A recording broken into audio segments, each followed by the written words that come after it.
Hey, my name is Scott Lyden, and you're watching Swifty. In this video, I'm going to talk about what is an autoclosure and why is it used. Let's say we have a function that takes a closure. We're going to call it responds to, and then we're going to call the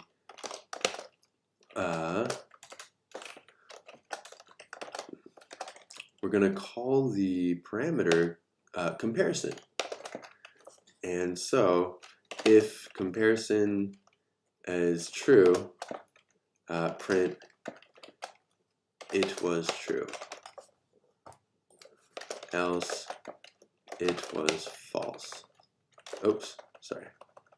Print it was false. All right.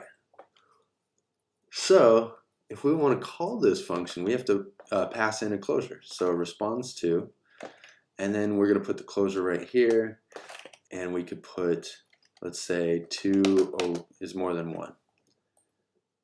All right, so it was true, and we can do, so let's say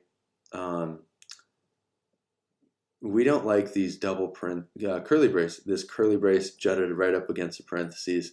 Let's take it out. And oh, bummer. Okay, so we cannot convert the value of type bool to expected argument type takes nothing and returns bool.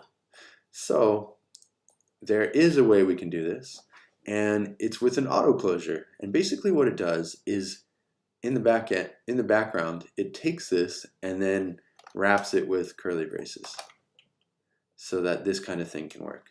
So I'm going to take away the curly braces and instead put auto closure.